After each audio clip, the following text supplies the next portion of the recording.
in Washington State. I did not. She says she never got it and doesn't know me. I certainly don't know her. This seems like it was a prank to make fun of my name. You know, when you're named Weiner, that happens a lot. Got 45,000 some odd Twitter followers, hundreds of people that I follow. This seems like a prank that has gotten an enormous amount of attention. This is the picture. I'm sure you've seen it by now. Is this you? I can tell you this. We have a firm that we've hired to, I've seen it. I've seen it. A firm that we've hired to try to get to the bottom of it. I can tell you this, that photos can be manipulated, photos can be of one thing changed to look like something else. We're going to try to get to the bottom of what happened. Maybe Jon Stewart last night had it right, unfortunately. But we're going to find out. Look, this is turned into this kind of international whodunit. What it really is was, I think, a prank.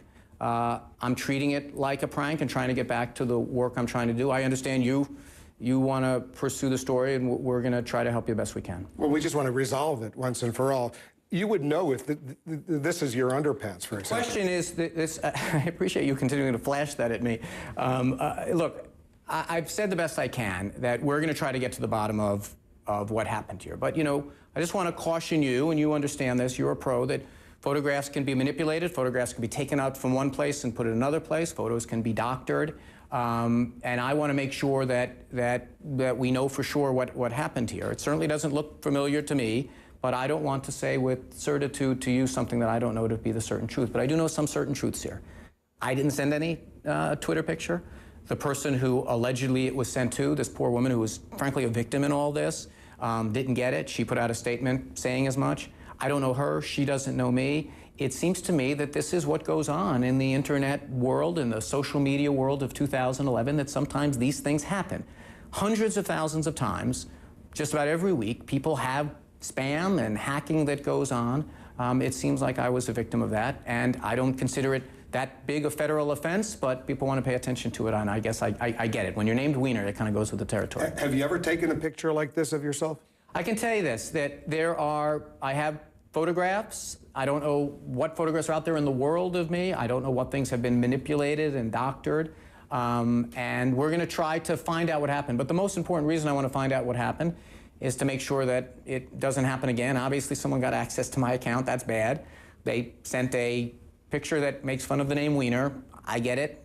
You know, touche, Dr. Moriarty, you got me. At the time it happened, I tweeted right away that I got the joke and I continued on with my life.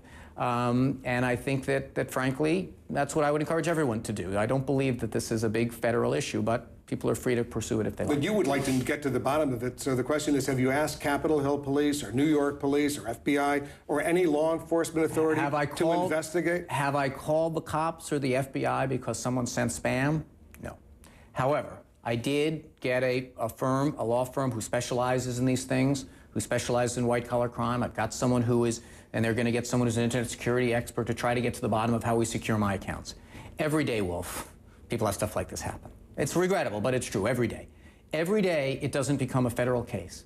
Just because it happened to Congressman Weiner on his personal account doesn't mean that the taxpayer should pay for some big investigation of this that winds up going on and on for years to find out who, wait for it, who sent a picture of someone in shorts on the internet on the account of a guy named Weiner. I just don't think it rises to that level. I don't think it's a federal case, but I'm going to turn it over to some people who are going to give me advice on what to do next. Have your lawyers suggested to you that a crime may have been committed if somebody broke into your Twitter account? Perhaps. And sent That's one of the things. It's a fair question. Because you're a United States congressman. I know, but I'm a citizen too, and I'm a guy who's on Twitter jousting with people all the time. I follow you, by the way. Excellent Twitter feed. I have to say that it doesn't necessarily mean that because it happened to Anthony Weiner means it should become a big federal investigation. I've watched federal investigations go on for years and chew up millions and millions of dollars for what? Because someone sent a picture to someone who never even got it, who says they don't even know me? I mean, I understand people may be curious about this particular case, but at home there are people who are watching this saying, you know what, I get spam all the time, I don't call the cops. Or, you know what, I mean, it's a terrible thing that happened, but I lost thousands of dollars in a hacking, and I couldn't get a federal investigation. Why should Congressman Weiner get one just to find out who sent a randy picture from his Twitter feed? Did you send direct messages or private messages to this woman in Washington State, Jeanette Cardova? Look, I'm not gonna get into how I communicate with people on social media. I'm not going to open the door to, like, did I send someone a note that said, thank you for following me, please tune into www.anthonyweiner.com in the future. I don't want to open the door to you saying, well, what about this person? What did she say back? What did this person say? All I can say this, there was nothing, as she said, inappropriate. There's standard communication that people have on social media. I tweet all the time. I've got 45,000 followers, more than just about any member of Congress. It's a playful, combative feed. I encourage people to go sign up at Rep. Weiner. And this is what happens. Sometimes people zing you back. And that's what happened in this case. Do you do all your own personal tweeting, or do your staff members do it for you? With some limited exceptions that we have a firm that does mass mail for us that sometimes links to it, but it's me. It's got my voice. I was tweeting at the moment. I mean, does anybody else have your passcode? Well, that's one of the things, unfortunately, we're going to be looking into. Not that I know of, but, you know, as I tweeted that night, I have had problems with getting access to my Facebook account, and I've had to change that account a few times. And perhaps we're going to find out what happened. I don't know. You know, I fear we're going to find out that perhaps our security here was not particularly good. And maybe it's going to turn out to be a worse situation than it looks right now. Now it looks like a prank. We're treating it like a prank, and we're desperately trying just to get back to business, and that's why we're sitting down with CNN. Here's what raised some suspicion. Back on May 27th, you tweeted this. You were about to be on the Rachel Maddow show on MSNBC. You said, heading to 30 Rock to chat with Rachel at 9. And then you said, that's 5:45 in Seattle, I think. Now, the woman in question here was in Seattle. I know, it's a terrible coincidence, and that's all it is. And frankly, I didn't even know the girl was in Seattle from her feed. Look, let me say this. In the past on my Twitter feed, I had done a similar joke about other cities. Why Seattle? It was a pure coincidence. I have no idea. You know, part of the Twitter ethos is their playful, dopey things. I don't think it was 5:45 in Seattle. It was a pure coincidence.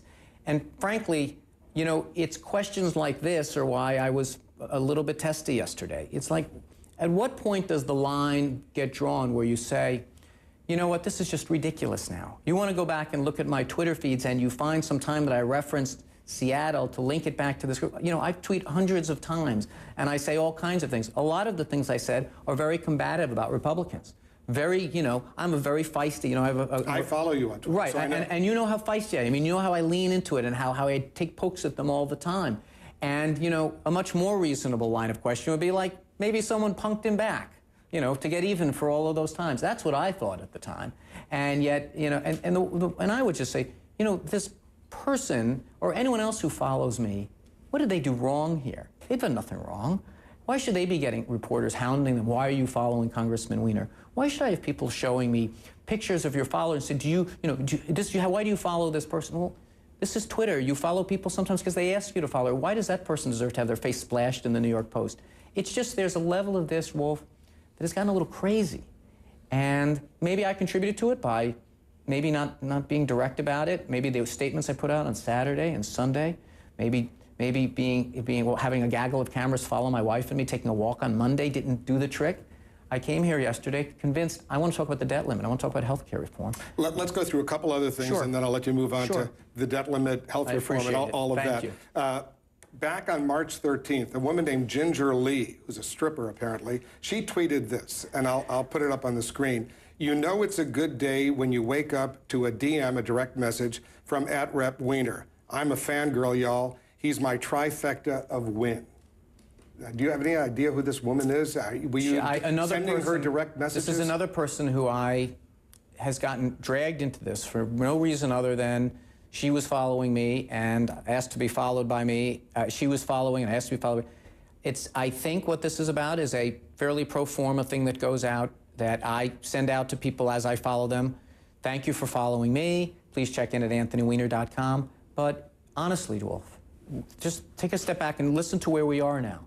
You're now going back to my Twitter feed and other people who aren't even me, not a congressman, someone who didn't sign up for this, someone who said at their tweet about a congressman, and now you're asking me to explain why they did that. Where do you, in your mind, does this investigation or this story, at what point does someone say, you know what, we've kind of jumped the shark here. This has gotten a little bit crazy. I don't know who the woman is. I followed her for a moment. And then someone started tweeting, oh my goodness, Anthony Weiner's following someone in that industry, and I immediately, not wanting to cause trouble for her. Did you send her a direct message? most likely what she's referring to is as a pro forma thing.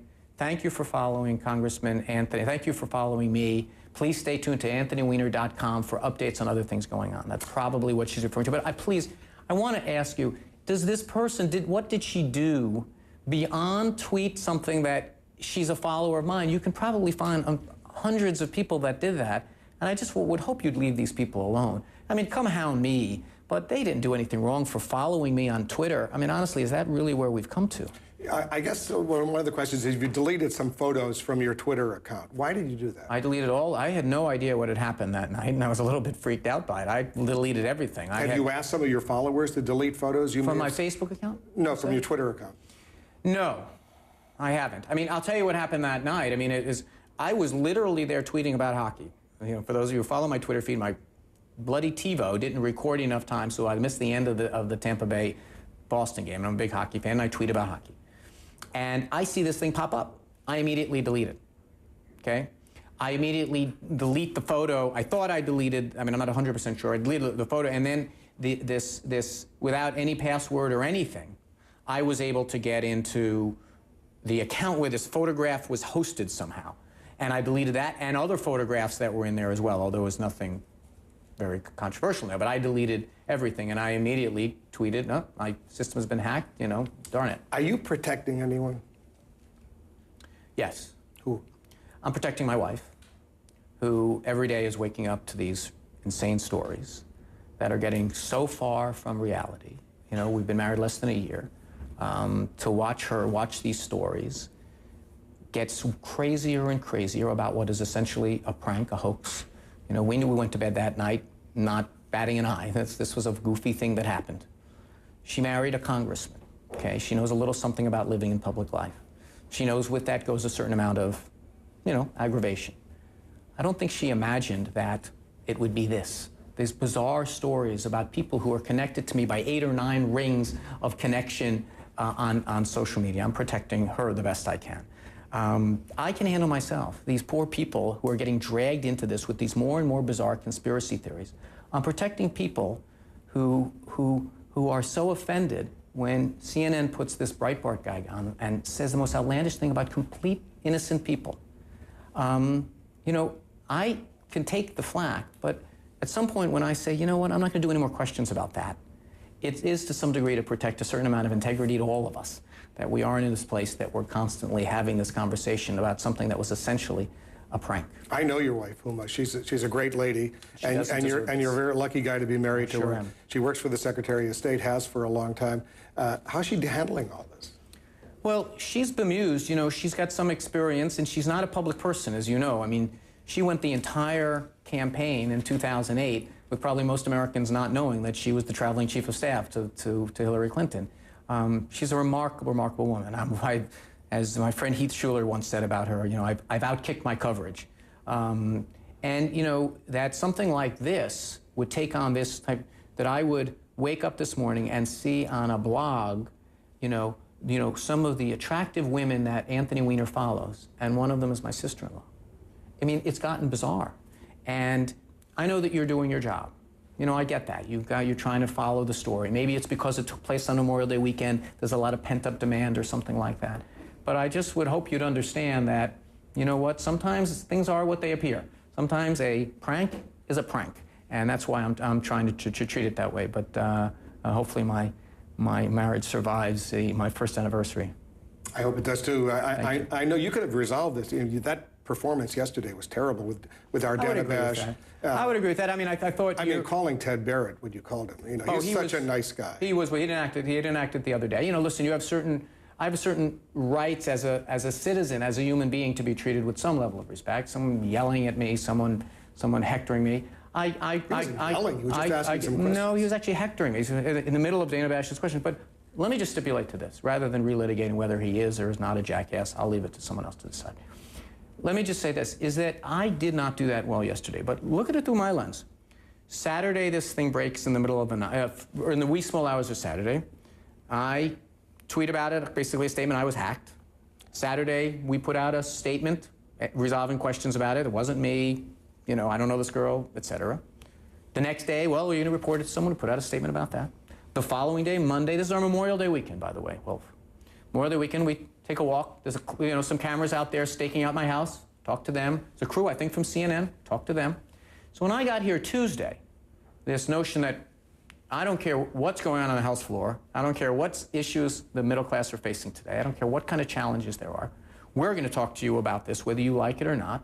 Okay, I had made a decision. I'm drawing a line. I'm not going to talk about this anymore. Did I draw it in too stern a way? Was I too taciturn? That's why you and I are sitting here today. That I regret the way that I handled it yesterday, and I'm trying to deal with it better today. You still want to be mayor of New York?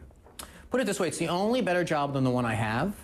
And just imagine how many Weiner jokes will be in play, when you become mayor. But, the thing I'm really focusing on now is, this is a tough 2 years coming up. The presidential re-election. I've got